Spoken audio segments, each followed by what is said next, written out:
righty, welcome to another edition of Stogie 411. Now this week we actually have Ian from Oliva and Studiotobac Cigars with us, and you'll also notice Mike has changed appearance, and he morphed into Matt Morona this week. Got a little younger, and but probably a few extra pounds. Yeah, Mike's in the process of moving into his house, so Matt stepped from behind the scenes and came up to help us out here on the... By force, I must say. Yes, we forced him to do it. So, so anyway, how you doing today, Matt? I'm doing pretty good. It's a good day. It's a nice, beautiful day outside, so... Yeah, it looks what like... else am I going to do besides sit on the internet? Yeah, there you go. It looks like Ian has a nice day, too. He's outside smoking a cigar. Okay. Yeah, it's up now. Technical problems. You gotta love them. All right. Anyway, we are back, and Matt's going to have some editing to do. Oh. Now we're going to let her ride. Okay. So we are back. Anyway, like I said, we're with Ian today, Ian Hummel from Oliva and Studiotobac Cigars. And before I forget, so I can light up a cigar here, we have a giveaway. And yes, thanks to Ian. Yes, thank you very much to Ian. And we have... if I can remember correctly, it's the new stuff. Yep. The Oliva V mini... number 4. The Baby Oliva Connecticut. What is that actual size? 4x38. Or 40, I believe. What do you? Yeah, 4x38. Yeah. What do you call that for the size, Ian? We just went with Petite Corona on it. Okay. And then the Cane F Lancero.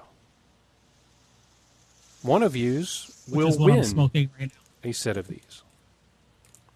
Now, I wanted to show that early. Now, we're going to let it up to Ian whether he wants to, whether we should pick somebody live or if we should pick somebody from the website after it's been up for a week or so.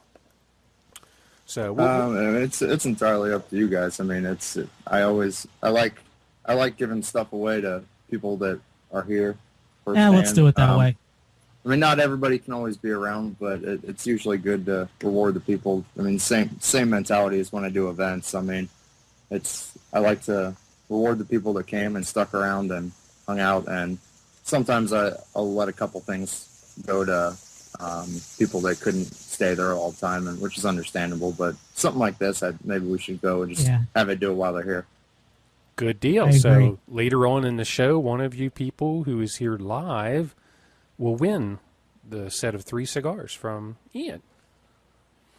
Now, I'm debating. I don't know. I'm thinking about smoking this. Give it a go. Yeah. Don't wuss out. Everybody just wants to see me pass out or start throwing up in the air. We could get a first on the Stogie 411 vomit on camera.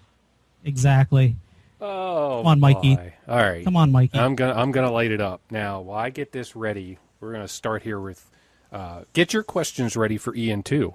You can ask in the chat channel here. But I'll be keeping an eye on anybody that sends their questions through.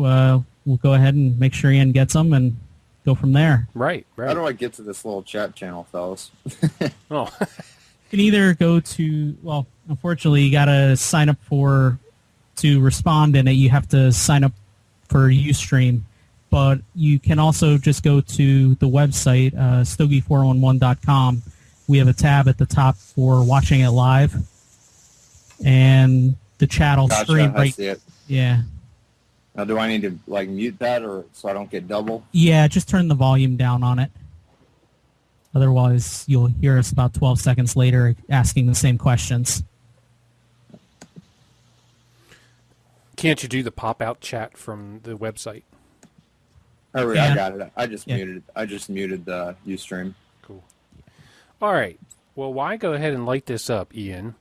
How about just giving us an idea?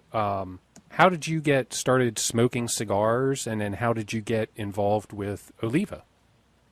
Started smoking cigars, give or take, about 6 or 7 years ago, just casually with a couple of my friends.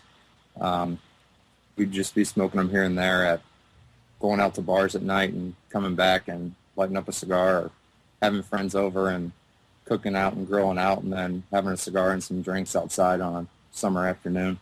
So I started out with kind of like everybody, small 25 count humidor, and going on to a cigar bid and just bidding and winning random stuff for $3 and $4 and $5 and seeing what was good and what was not good. And you caught the sickness. Oh yeah, and it went quick. I went from a 25 count to a 50 to 100 within maybe a month, and then I went from there to coolers to then I went to the Vino Temp before those got discontinued, and then graduated up to the Verona Tower Humidor, and now I went from there to big coolers and small coolers, and now I'm trying to pick up a big double door so I can kind of contain everything again.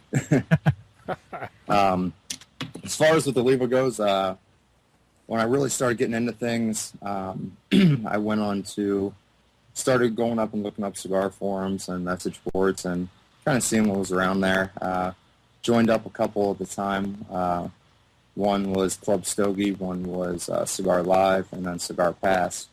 And what ended up happening is one night, this is back when I was still in the transportation industry, I was up one night, it was probably about midnight, and I was just screwing around on Cigar Live, and a post came up, and it was from Daniel, who actually ran Cigar Live at the time, and it basically said that a major cigar company that's going through a big growth phase is looking to bring in more in-house reps, and they were looking for somebody that had to live in Pittsburgh, Ohio, or Michigan. I'm like, man, that sounds kind of cool. I mean, it said a lot of travel required, but I mean, as long as you're open with the travel and you're ready to give it your all, then send in your resume and your cover letter. So I did that, and a couple days later, I got a phone call on a Thursday evening that asked me if I could be in Pittsburgh for an interview on Saturday morning. So I shuffled my schedule around and got all my stuff together, and Friday afternoon drove over and checked into a hotel and basically just went over all my Oliva history and everything like that, and had my interview the next day. And a couple of days after my interview, I got offered the position, and about a week and a half later, I was on a flight going down to Miami and then over to Nicaragua. So, now, were you smoking Oliva prior to that, or? Yeah. This was actually I had actually been turned on to the Series O, and this was right when the Series B was really starting to pick up and get to be a really, really popular and big cigar. And I was turned on to that as well. I'd actually picked up a couple of the O's and just various sampler packs and whatnot from my random buying sprees online. So, yeah, I mean, I was definitely familiar with the product before this. The crazy thing was is they didn't actually, when you sent in your resume and everything, they didn't say who the company was for. So you were kind of going in blind until they called and said, okay, this is who you're going to be interviewing with, and this is the company. And at that point, that was Wednesday, Thursday night. So I was definitely excited to go and have a potential opportunity to work with a company product that I actually enjoyed beforehand. Well, that's got to make it much easier. Absolutely. Yeah, definitely. Wow, you really went through the humidors, though, I'll tell you. You might as well just build a walk-in in your house now. Yeah. Well, I mean, here's the thing, man. We've been in our house a little over 2 years now. We've been doing upgrades after upgrades, and if anybody's been following me on Twitter, I'm sure they've probably heard about my escapade with the Renegade skunk that I'm dealing with. It's living under my porch. I'm actually sitting. Skunk. Yeah, I think the skunk broke into a bodybuilder down the road's trash and injected himself with D-ball and testosterone because this thing is an animal. But no, I'm actually sitting outside of my front patio right now, and the skunk trap is directly below me. So if you hear me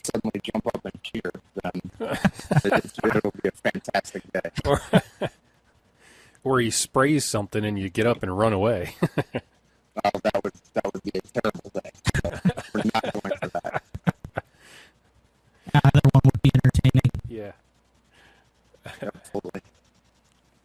So yeah, I mean, I cranked through the humidors, and we've been doing slowly but surely doing a lot of just upgrades to kind of make the house that you buy your house. Finished some structural updates, got some painting done this past week, and one of my projects up eventually is going to be to finish my basement, at least half of it. And ideally, what I'd like to do is the big open area below the stairwell that goes down in the basement, that kind of V-shaped area. I'm thinking about paneling that open, and then lining with Spanish cedar, run an electrical outlet there, and kind of making that like a box storage area. And that way I can reduce the clutter of 5 coolers and a 6-foot tall cabinet that I have. Sure, it'll make your wife happy too, right? Yeah, because everything that's in, basically we call it my humidor room because it has a TV, an elliptical, a 6-foot tall cabinet humidor, and 5 coolers just stacked all over the place. And I'm gonna get thrown out of there soon because that's been dubbed the baby's room when we finally get pregnant and we have the baby. So I'm kind of starting to scramble, and the heat is on to be evicted from my humidor room. Yeah, I've got one of those rooms too. That's the one room in the house the wife can't light a candle or anything like that. I don't want anything mixing. Yeah, absolutely. So I mean, as with the house, it's constantly changing, and we constantly have things to do and upgrade and fix and move around, and so we kind of have to move things, I think, for the time being until the basement's finished. I'll probably end up just moving all the humidor stuff into my office and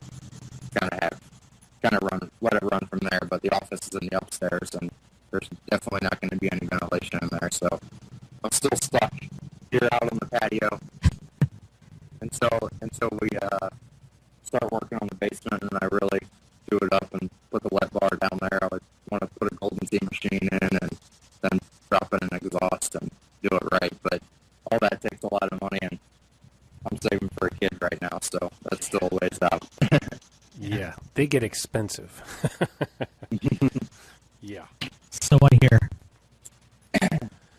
All right. I guess I'll throw another one out here. Get this one right up front here. The Master Blend series. Now, I've heard talk that there's going to be a set coming out that's like box purchase or a special thing at events, with MB 1, 2, and 3 in it, I believe.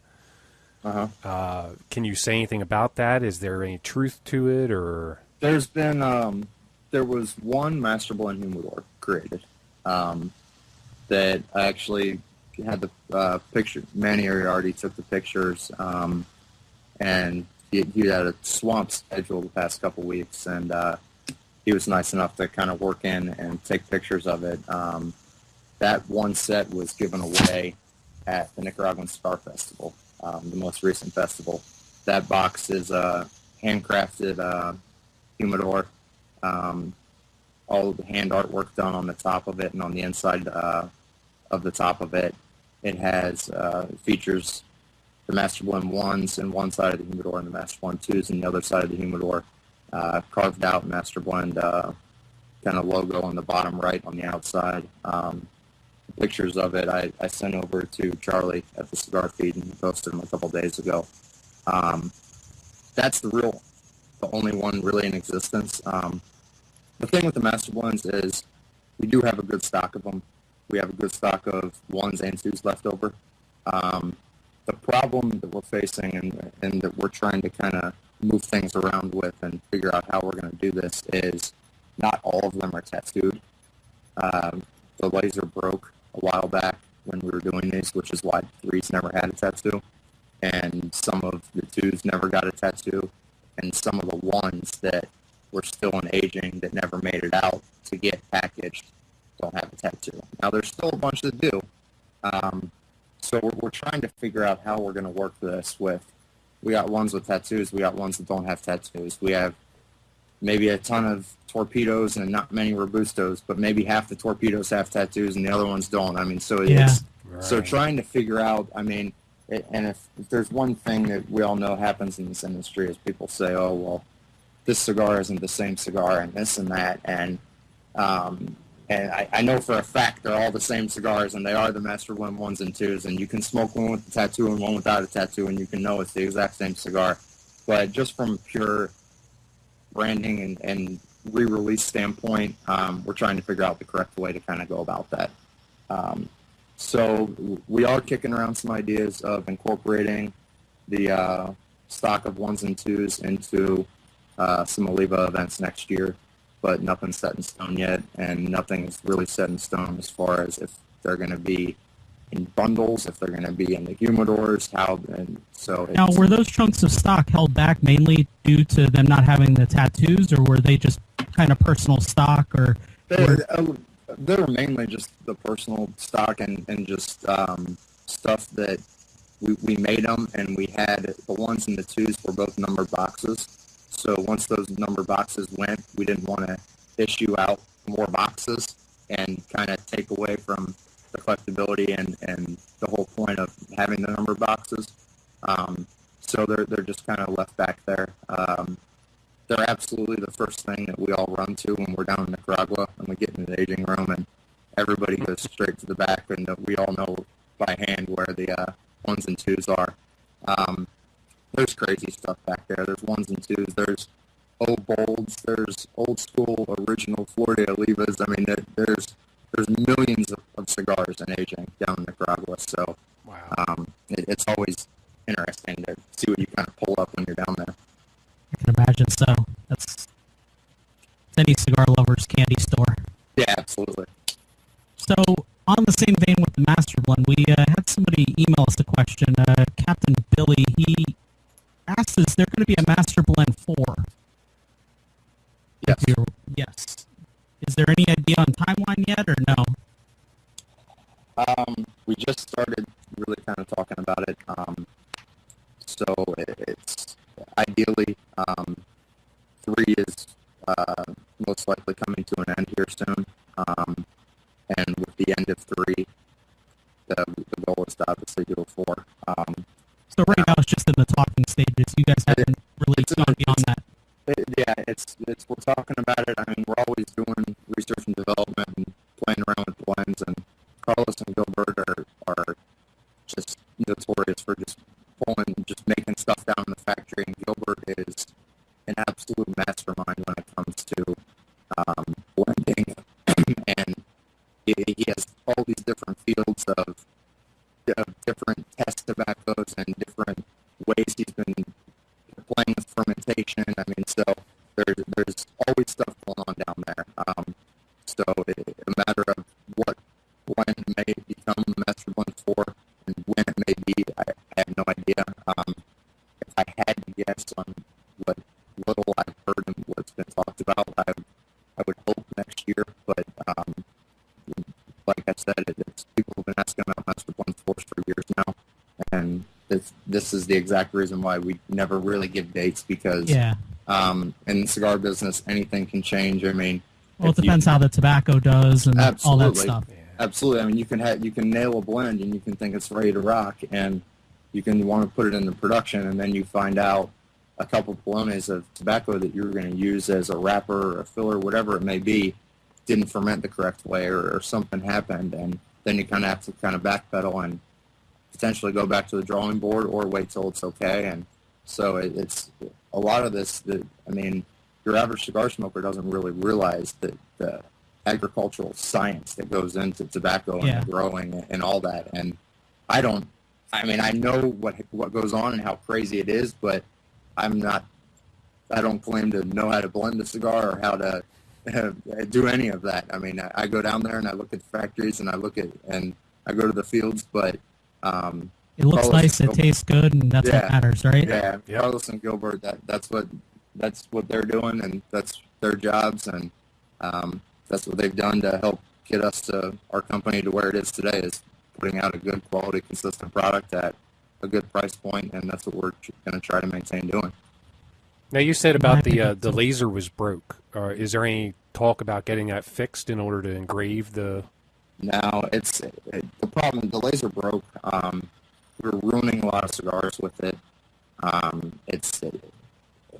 Could we get a new laser? Yeah, but I mean, we're talking about a couple $100,000 that this thing was, and for cigars that are, I mean, you're talking stuff that was done in 2002, 2003. To go and reinvest in another couple $100,000 just to put tattoos on them, it isn't really economical for us. And in the end, I think, like I said, if you smoke a tattooed one and you smoke an untattooed one, and you smoke them side by side, you're going to know damn well that it's the same cigar. So. Well, it's a good way to differentiate between the original release and the stuff that's been done after the fact also. Yeah. Yep. It's true. All right, I have a question here in the chat. John Gem asks, any new collaboration with other manufacturers, such as with Padilla? Yes. I can't say who yet, but Studiotobac has. We've had a quick board meeting at the trade show, and we have voted to collaborate on our next project with a boutique cigar company in the industry. Probably going to be about 500 boxes or so that will likely be sold directly through a particular store at some point. I don't know when. So it's something that we're working on. And once again, the blend needs to be worked out, and all the details still have to be worked out. But we did put something together, and we did vote on it. So now it's in the implementation phases, and if it gets through that, then at that point, when we feel comfortable and we're ready to go, then we'll definitely put out a press release about it. Cool deal. Now, most of those collaborations are going to happen on the Studiotobac side, right? Correct. Yeah. I mean, the Oliva side of things is Oliva is a family brand. I mean, it is a brand that has a lot of roots of family dating way back to, I mean, Jose's great-grandfather, and I mean, you're talking about generations upon generations of tobacco growers and blenders and rollers and sellers, and so we don't want to get too crazy with the formula that works for Oliva. Studiotobac is there to do cool stuff, to do these small batch runs, for us to sit down with a couple bottles of wine and come up with the KNF Lancero and the Daytona Lancero and new collaboration projects and test blends and sending them out to the bloggers and the people out there to kind of see what they like and don't like about them, and coming up with stuff that you see in the samplers for our world tour events. I mean, that's really what the Studiotobac side of things is about, is to have an innovative part of within the Oliva company that we can kind of have a much more free reign to just play around with ideas. Well, then you don't have as much concern about hurting the brand as a whole. Absolutely, and that's why, I mean, we have successful brands.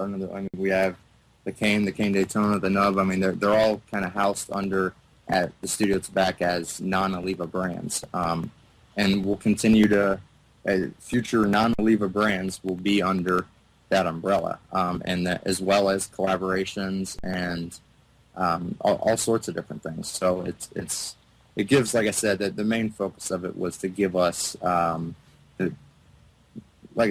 to just play around with things and test blends and get some cool stuff out to the people that support us and the people that enjoy smoking that kind of thing, and have the opportunity to put out some of those kind of grail type cigars, so to speak, that kind of can go out there and people can get excited about them.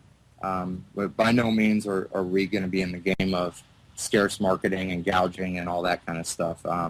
But it's something that we can do small batch runs of and not have it, like you said, Matt, really have any effect on the Oliva side of things. I will say I was surprised, like on the KNF Lanceros and stuff like that, being as inexpensive as they are.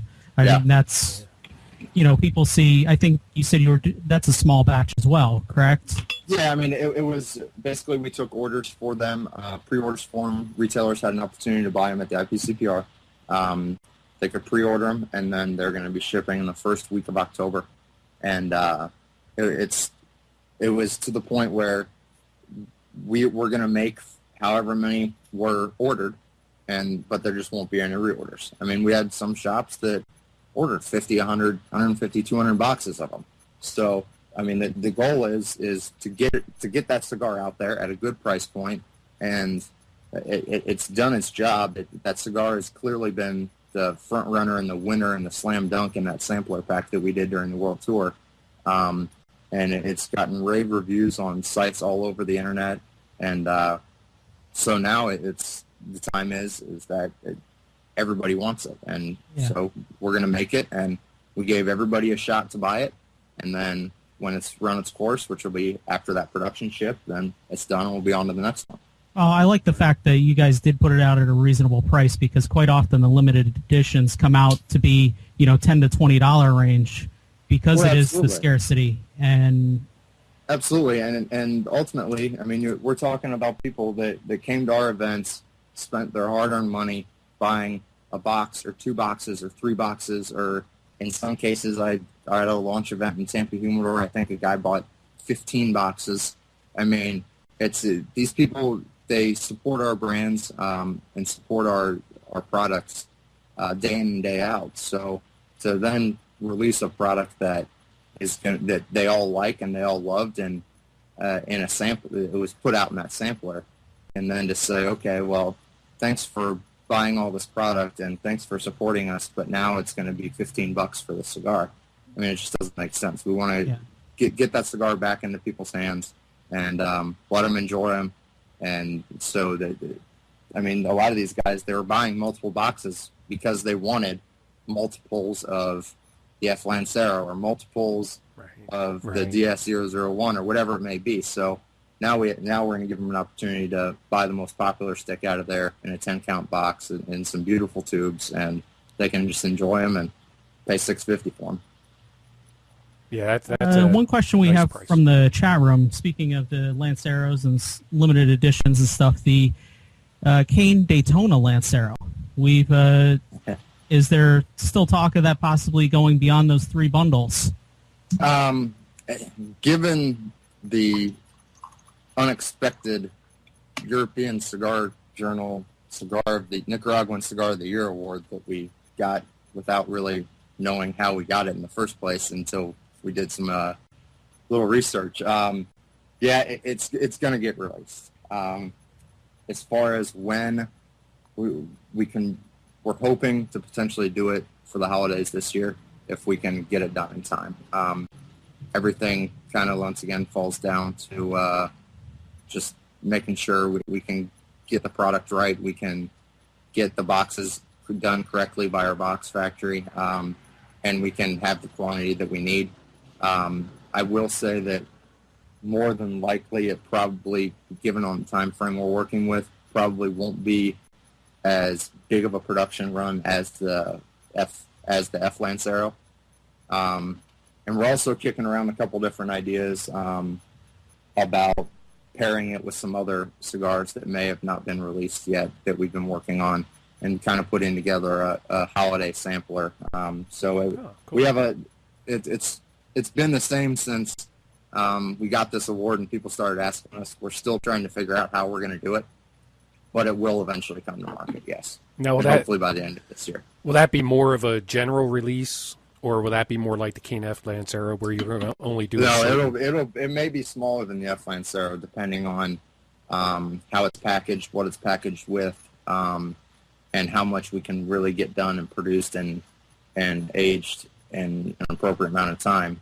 One thing about Carlos and Gilbert is they'll refuse to let something out of the factory until it's ready. And us sales guys and our sales and marketing people that we try to roll out releases and time frames and stuff like that, they could give a darn less about what our sales are and what our time frames are and what we want to do.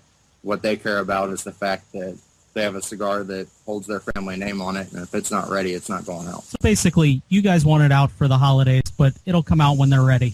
Absolutely. I can respect that. Oh yeah, definitely. That's actually a good thing to hear. Really, I mean, forcing releases just to get them out by a certain date just doesn't make any sense. No, I mean, and it's. I mean, here we are.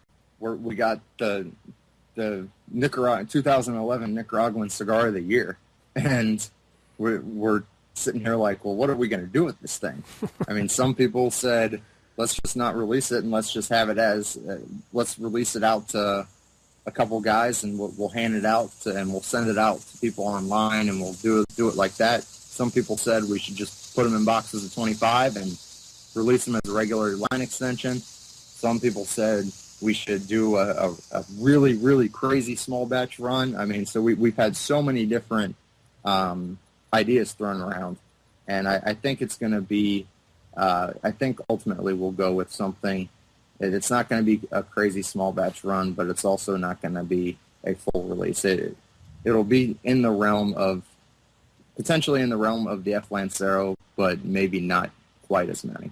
It'll be accessible, but it may not be easy to find. Right. Correct. I mean, with the F. Lancero, we basically, any shop was able to order, like I said earlier, however many boxes they want, knowing that they just can't get any reorders.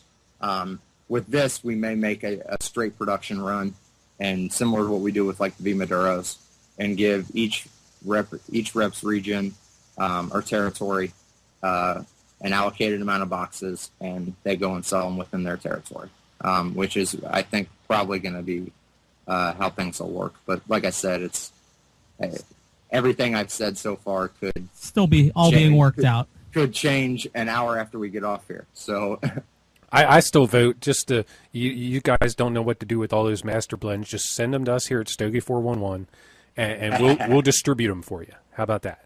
There you go. There you go.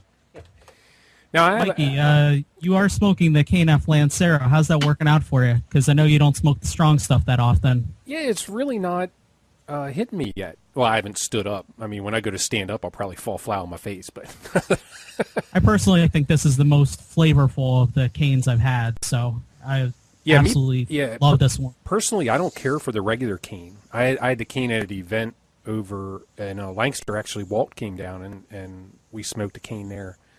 And it just didn't have enough. It was more power than flavor for me. And I think you'll find that the F. Lancero is very different. The F. Lancero is much more complex. Now, when those first were rolled, the first bundles of those were brought up. Dave Wagner brought a couple of us bundles of the executive board guys bundles when we did the Las Vegas Big Smoke last year, and that's where it kind of made its debut. And at that time, those bundles were as fresh as you can get as far as aging goes. I mean, there was very little, so we could have them by that event. And first one I smoked, I mean, it made me feel like I was high. I mean, it was strong. Now, the runs subsequently after that, after they had some aging time, they mellowed out. They became a much more refined cigar. They still have that KNF-esque flavor profile, but given the wrapper, as you have so much wrapper on that Lancero, it really changes up the complexity of that cigar by leaps and bounds. And aging did some wonders on it as well. Yeah, it really has good flavor. Yeah. Yeah, I mean, I completely agree because I've smoked some of that initial 5-pack of the KNFs, the Robustos, and I've smoked some since, and This is a completely different animal. Yeah. And it's, I guess, proof that you can make a cigar like this that is strong and does taste good. Oh, absolutely, yeah. By the way, those little F5 packs, if you have any of the original releases, oh man, those things are dynamite. There's that 5-pack went through a couple different series of releases. The very, very, very original 5-packs. This is something that if you see them, I mean, you may be in a store and see these, you can kind of tell the difference between them. The very original 5-packs that were given to retailers as when they bought the opening package at the trade show when we launched Cane. The original 5-packs don't have any bands on them. They're just 5 cigars in a wooden box. Then you went and they went to, I believe they went to bands. They went to black bands, and then they went to the red bands. So those original 5-packs have been through stages. I was at a shop in Pittsburgh, and with my rep over there, and we went into a store, and he had like 10 boxes of those original 5-packs with no bands on them, and I was like, wow. So I grabbed a couple for myself because I mean those things they're very hard to come by because I mean that was right when the original Cane launched. Yeah, I think I had grabbed mine shortly, right around the Cane launch from Tampa Humidor when I was living down there. They had just come out, and I was there, I think, waiting on my wife to get her hair done or something. So I just happened to see him, and I said, you know what, I'll buy them. Yeah.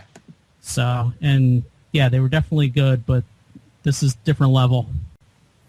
Yeah, I'm enjoying it so far.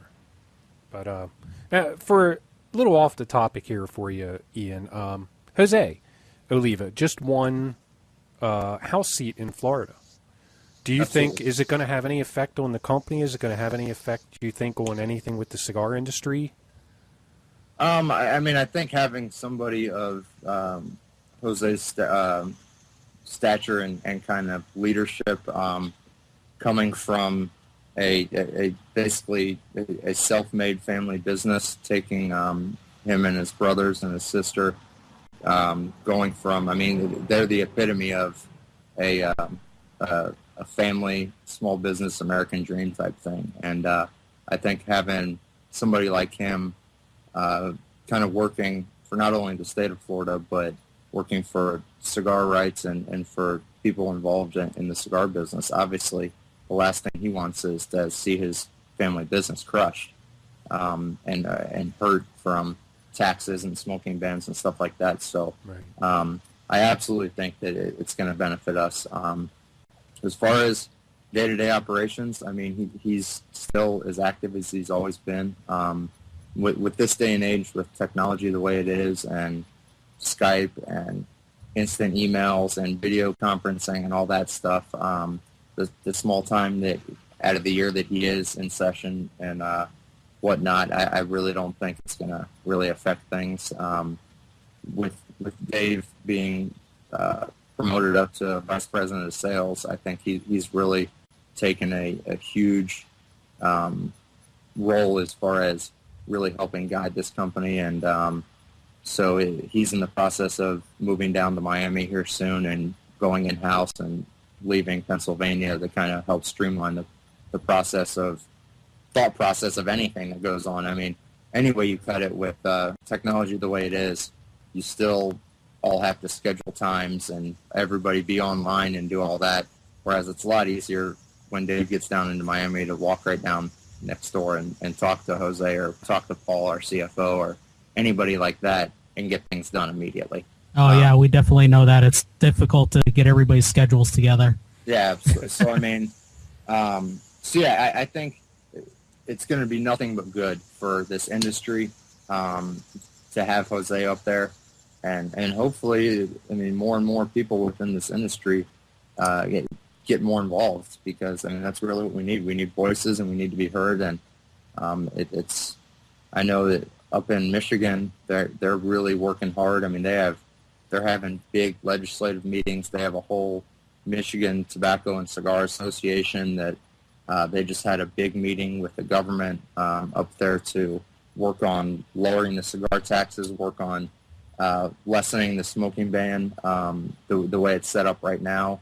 And CRA came in for it, and you had legislators, you had shop owners. I mean, you had everybody involved, and that's really what we need. We need everybody to really band together and really make their voices heard. And I know it seems kind of repetitive when you get IPCPR and CRA legislative notices and call to actions and email this and call that, but I mean, it really does help. I mean, no matter what people think, I mean, even if you're copy and pasting a form letter to all of the legislators, the fact is they're still seeing that same form letter come over and over and over again from people that obviously care, and that's what it really is. I really think the state of Florida has benefited from everybody being located there. You know, all the companies to a degree are based out of Miami, and they everyone's accessible, because I remember when they were talking about doing a state tax on cigars. I mean, you'd see it on the news every night. You'd see Rocky Patel. I mean, they'd be in the parking lot of a Denny's protesting and stuff like that. And I mean, unfortunately, other states don't necessarily have that luxury. Absolutely. And so I guess it falls on all of us really at that point that we got to stand up for what we want. It's like here in Pennsylvania, we don't have a cigar tax either. And our main thing, they keep wanting to bring it up, but we have the biggest mail order companies around here in Pennsylvania. And, you know, they just step up and say, if you do it, we're moving. And, you know, so we have a little bit behind us here in Pennsylvania also, but it's not as good as having those manufacturers right there, easily accessible. Oh, let's do this giveaway. Everybody that's listening. Now, I see there's some guests on there. If you want to participate in the giveaway, you're going to have to log in to Ustream or sign up for an account. So I'll give you a couple minutes here. But then we're going to do that giveaway for the 3 cigars that Ian was kind enough to donate to you for your enjoyment. So in about 5 minutes or so, we'll do the contest to give them away then. So log on. Yes, please do. Ian, I know you're into whiskey and bourbon and stuff like that. Do you have a favorite cigar pairing? Man, recently I've been doing, as far as bourbons go, I've went over to a Old Weller Antique 107, which is, as far as bourbon goes, which is a fantastic bourbon. It's, here in Kentucky, I believe, well, not here, I live in Ohio, but right across the river in Kentucky, I buy all my liquor from Party Source, and they had, it's like $20.99 or something, and it is, the flavors on it are fantastic. It comes in at 107 proof, so it's not, it has a little bit more of a kick than your typical 90 and 94 proofs, which is good with full-bodied cigars, which is pretty much what I almost always smoke. Right now I'm having a little Zaya rum. I stocked up, myself and Dave kind of stocked up and went on a Zaya, witch hunt, as you could call it. We went everywhere and looked all across the country and had all the reps looking for us. And we picked up quite a few bottles of the now discontinued Guatemalan release. So that's what I'm having right now. I'm actually smoking a Daytona Lancero currently, and the Zaya pairs very well with it. It's because with its medium bodied, it has a lot of good rich dark flavors, but they aren't too overpowering with the cigar. I think if I went with that Weller or some of my bourbon collection, which I like bourbon how I like my cigars, which they're very strong and full bodied. I have 5 bottles of George Stagg, which is 144 proof bourbon.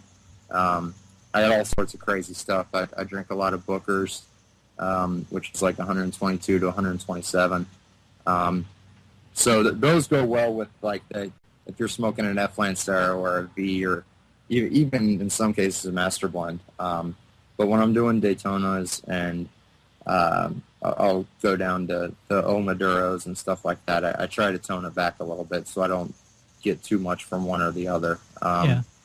As far as the mornings go, I smoke those little Connecticut Reserve 4x38s like they're going out of style. I get in the car and get a large cup of coffee and a handful of those things and hit the road in the morning. And whenever I stop at my first account, that's when I'll switch to a different cigar. I think I'm saving mine for the ride up to Walt's house to go to Cigar Expo. Yeah. Those things are They're awesome. It's that size. It works so well with that blend. The price point is good, and it's. You said those are going to be, I think, boxes of 30 versus, doing tins or anything like that. Yeah. Those are 30 count boxes. Your tin stuff is typically a little bit smaller than what these are. Your tin stuff tends to be 34, 36, 38 ring gauge. With the exception of I think that they released Davidoff released those Winston Churchills, new ones that are in the tins. That those are a little bit bigger ring gauge, but yeah, our O and G tins are definitely smaller than what the Connecticut Reserve is. Okay. All right. Well, I think it is time to do this giveaway. All right. So how we're going to do this, I guess, I never asked Matt about this, so I'm going to just go ahead and run with it. Just go with it. All right. Hopefully you've been tuned in from the beginning of the show, and the first person to put the correct answer up in the chat, in the Ustream chat here, is going to win it. Where did Ian go for his job interview with Oliva? So that's the question. So I hope somebody was paying attention. Yeah, I'm hoping. Look at that. Jack Rebel won already. There you go. Congratulations. Yes. All right. DM us your information, and we'll make sure to get those out to you. Yeah, Go Steelers is right. I like him already. I don't know about all that.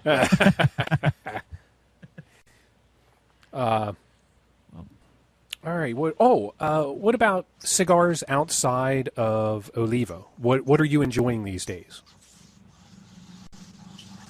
Man,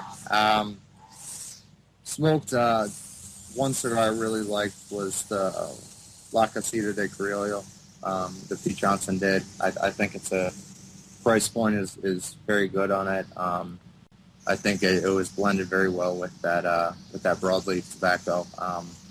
That broadleaf it was done very well. I've smoked. Let's see. Every once in a while, I get into a Camacho Corojo. It's a great full-bodied cigar. Let's see. Ernesto Perez Carrillo, his stuff that he's doing right now is fantastic. Haven't had any of his new stuff yet, but from the cigars that I have had, from New Wave Connecticut to his limiteds have all been good. What else has there been? I'm trying to think of any new stuff that I've had. Do you mostly gravitate towards the Oliva stuff?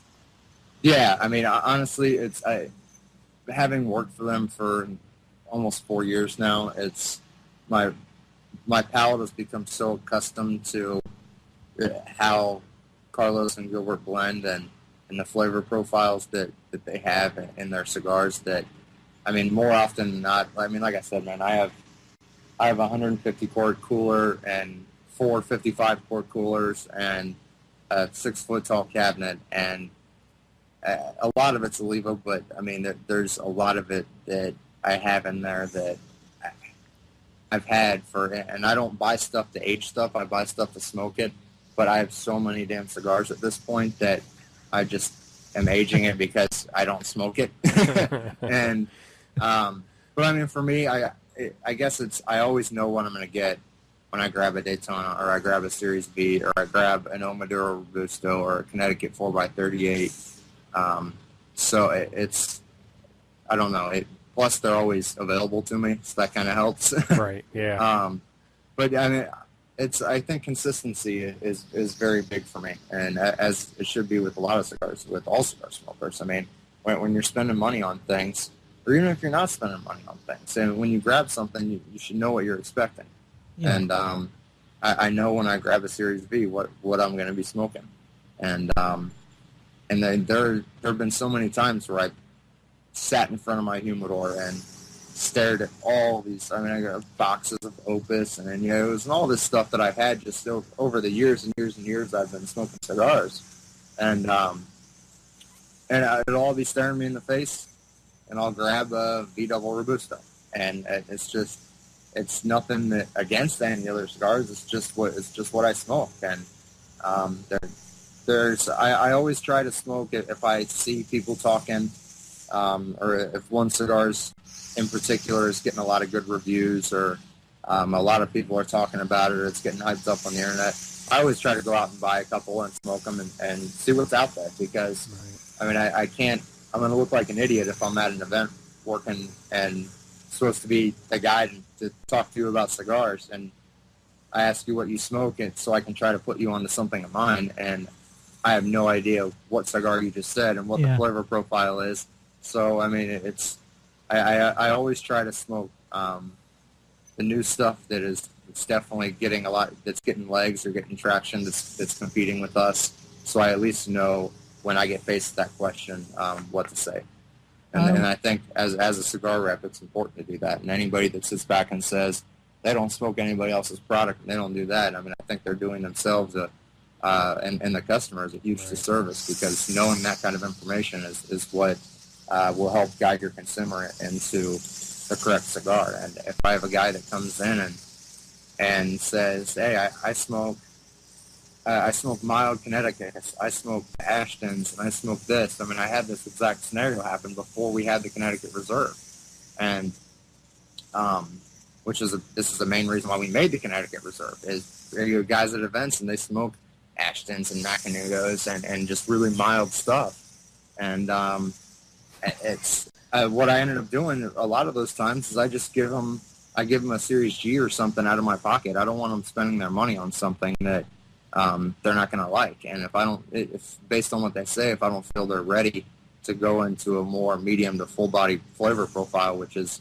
at that time all we had, I didn't want to give them something and sell them a Series V, have them smoke a half inch of it, say this is terrible and it's way too strong, and then never try an Oliva again. Right. One question we have from the chat room: what's your all-time favorite Oliva product from limited editions, whatever? Anything that you smoked that Oliva's made? That's a good question. I can't pick one. I can give you a couple. Okay, that works. The Series V number 4 is one of my all-time favorites. That was a cigar that, from the day I started with this company, was a cigar that I thought, a blend that I thought would do very, very well in a smaller format, but bigger than a Lancero. And when I got the word that cigar was getting made, I was on cloud 9. I absolutely love that thing. Master Blend 1, I really enjoy. The Master Blend 3 Robusto is a big go-to for me. The F Lancero, of course. I mean, those are ones that I think if I had to only smoke for eternity of cigars, it would be I'd pick from that. But to pick any one out of there, I can't do it. Yeah, that V number 4, Dave handed me one of them when we were at Atlantic Cigar when I met you, actually, the first time. Yeah. And I thought it was amazing myself. I mean, I enjoyed it. It's definitely a full-bodied cigar. But, I mean, the blend on that cigar, it worked. It ended up working out very, very well with that. I will say one of my favorite limited releases is actually a cigar that isn't out yet, but it's the new Series V Maduro. The new Series V Maduro, we went away from torpedo size for the first time ever in the V Maduro line this year, and it is going to be a 6x50 Toro. And my favorite size. And Carlos brought, I think, 2 bundles of those up to the trade show, and handed them out to. We all got. He handed one out to everybody, and then I kind of finagled him when he was kind of busy, and he gave me another. And but that thing is, I mean, it is, to me, out of all the V Maduros, I mean, it is just mind-blowingly awesome. The flavors that are in it and everything, I'm not just doing it to hype up a new cigar or anything like that, but it is very, very, very good. And I can't wait. It's those, and the V Maduros, even I can't get a big boatload stock of. I've already talked to a couple of my retailers and just said, listen, I'm going to have to buy a couple boxes from you because they're that good, and I want to get as many of these as I can. So I'll be honest, I personally haven't liked the previous Maduros, but I do like the V itself, and I think that's part of it. I like the V itself so much that when you change anything about it, and I'll give it a shot again this year, but I've always tried it at least. Yeah, this one is, I mean, I've liked all the other ones, but and I've always been excited when they've come out and when I've got them, and I always love to smoke a couple and age the rest of the box and grab them every once in a while. But this one, I mean, it was fairly fresh. I mean, this thing, Carlos brought these up, and he said they had just been done like a couple days leading up before he left to come to Vegas. And, I mean, it was fantastic. So it's by far, hands down, my best, my favorite release out of all. And when are you guys looking at releasing that? Those will come, F. Lanceros will be the beginning of October, and the V Maduros are going to be probably towards the end of October.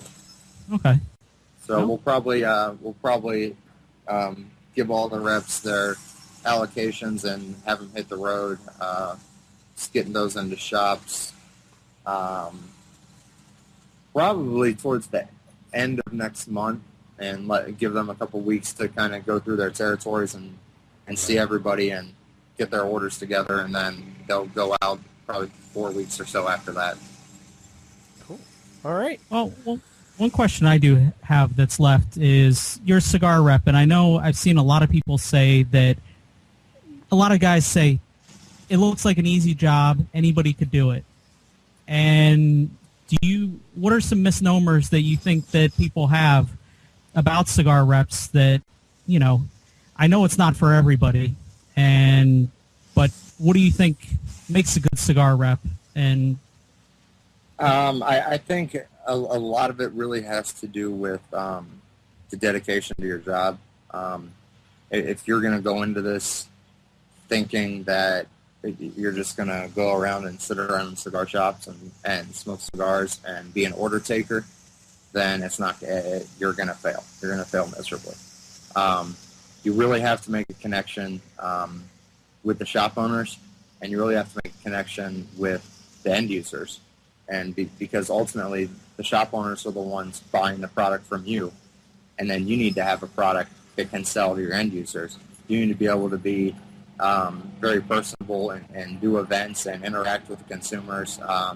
I think in this day and age with social media and everything, social media can definitely help you, and it can definitely get you out there and help grow your knowledge based on not only what you're learning from other people, but what other people are learning from you about your product.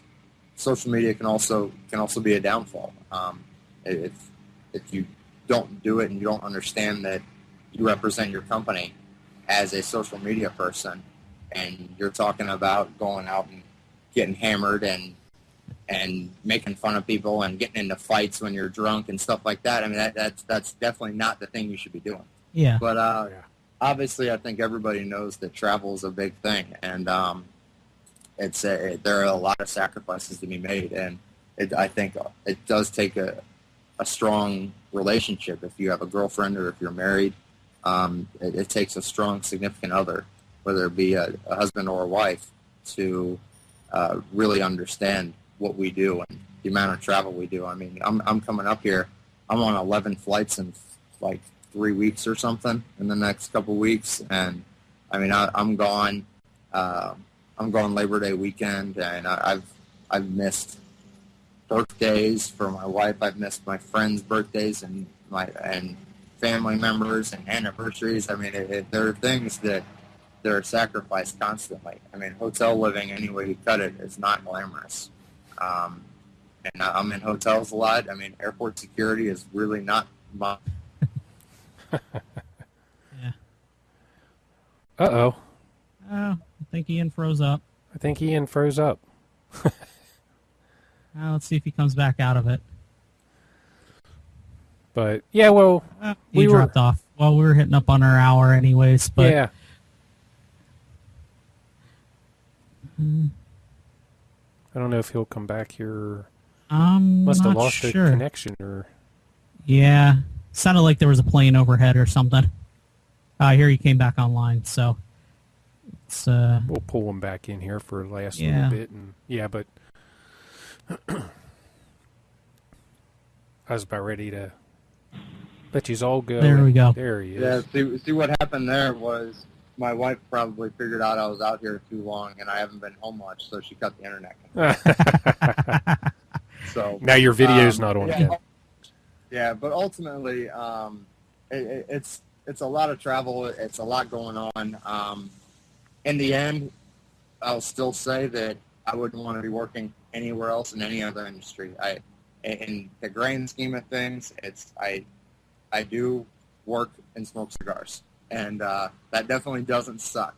But at the end of the month, when you're hustling around and you got numbers to hit and you got sales calls and you're sick and you don't feel good and there's 6 inches of snow outside, and the last thing any shop owner wants to see in the Midwest in February, when they just got hammered with a foot of snow and they just got finished shoveling their shop parking lot for an hour before they woke up, came out here.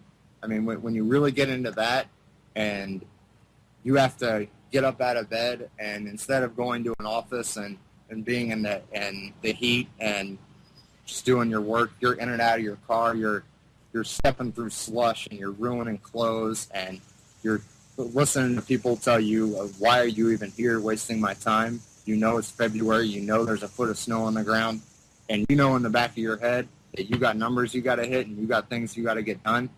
That's when it's not so glamorous, and that's when it goes from enjoying yourself and having fun and smoking cigars at an event to, damn, I really got to get this done, and I really got to grind this out. And I've totaled cars, I've ruined suits. I mean, I've gone through a lot, but I wouldn't trade any of it for anything. It's a wonderful job. I work for a wonderful company, and the fact that ultimately I can go on and do shows like this, and people actually care what I have to say, and is that's why you're here. Yep. Is a blessing to me, and I wake up every day, most importantly, loving what I do, and I'm excited every day that I get up to go to work. So not many people can say that. So absolutely. So I mean, in the end, it is a lot more than most people think. And there's a lot more going on, and there's a lot of sacrifices that are made. But I think if you have the right mindset, you have the right family and support system, and you have the right opportunity at that. That's also a huge thing, is having the right opportunity, the right company, and that it makes sense for everybody involved, for the company, for you, for your family. Then it's one of the greatest jobs in the world. All right. Well, on that note, I think we're going to let you go here, Ian, and want to thank you very much for your time. Yes, thank you for your time. Problem. And yeah, thanks for having me on. No problem. Yeah, it has been a great show, and I'm sure there's going to be hundreds of people watching it on the site afterwards. And and congratulations again to Jack Rebel. Don't forget to DM us your information on Twitter or email. Either that or email us stogie411 at stogie411.com. And we'll get those out to you ASAP. So, all right, Ian, all right. Thank you again, and we will talk to you later. Yes. Mike, be sure you stand up slowly. We'll make sure he has to stand up while it's still on video, while we're still recording. He's only halfway through it, though, so. Yeah. All right, Ian, all take right. it easy. See you, Ian. Go on, guys. See you. All righty. That was Ian from Oliva and Studiotobac, of course. He's good people. Yeah. I mean, he was really talkative. Really let you get an inside look, really, into what he does and how it's done and everything else. It was nice. Yes, absolutely. I know a lot of guys, they just see the reps sitting in the shop and stuff like that, and they assume, they just show up, smoke cigars, and people buy stuff. Yeah. Yeah, it's like, every shop out there just gives them orders of, 50, 100 boxes, every month, and that's exactly. all that they can just sit at home or sit at a shop and smoke cigars, yeah. But now I will mention, our next show is coming up September 8th. Yes. And it will be the blogger show. It'll be at 7 o'clock in the evening, Eastern Standard Time. It's a Thursday. And we're going to have David from the Tiki Bar on to discuss. Wasn't Keith going to join him as well? That's why we switched it up? No, Keith can't join him. Keith has prior engagements for then. So it'll just be David. As far as I know right now, unless something happens where Keith can work something out or whatever, right now it's going to just be David for the Tiki Bar coming on. So, but anyway, anything else to add, Matt? Well, we didn't really talk about it before the show, and our winner from the last show, from the comments, what we're going to do is I think we should just go ahead and put it in this post. Yep. So when this post goes live, we will have the winner of, I believe it was a humidor, and I cannot remember if there were cigars no, I think it was associated with just the humidor from Rich and East Coast Cigar Company. That's another thing we'd like to do is thank Rodrigo Cigars. They sponsored this and made it ad-free. And also Rich from East Coast Cigar Company. I was talking with him, I believe, yesterday. His website's going to be going live Monday. No, he's not quite sure what time Monday, but he said, come hell or high water, it's going to be live, even if it's 11:59 on the 22nd. Eastern Standard Time. So hold him to it. Yeah, anyway, yeah. Yeah, so definitely hold him to it. Thank you to Rich and to George for making this ad-free. Right, yeah, it's definitely, I think, made it much better. Tremendously better. And I will also say Oliva or Ian, if you want to follow Ian on Twitter, if you don't already, it's Oliva Ian. And you can follow his tweets and talk to him on Twitter. I mean, he's really... You've got Oliva Ian, you've got Oliva Dave, Oliva Josh. There's a bunch of the Most Oliva of the guys Oliva guys are on Twitter as well. Most of them are very nice. I mean, they'll talk to you. They'll explain things to you just like, Ian did here live on the show. So exactly. Anyway, before we get too long here, anything else, Matt? I can't think of anything else. All right. Well, thank you very much for stepping in for that slacker, that slacker Mike who couldn't be here today. And I know. Yeah, he's not going to hear the end of this, folks. So no, he won't. Anyway, until next time, just keep smoking.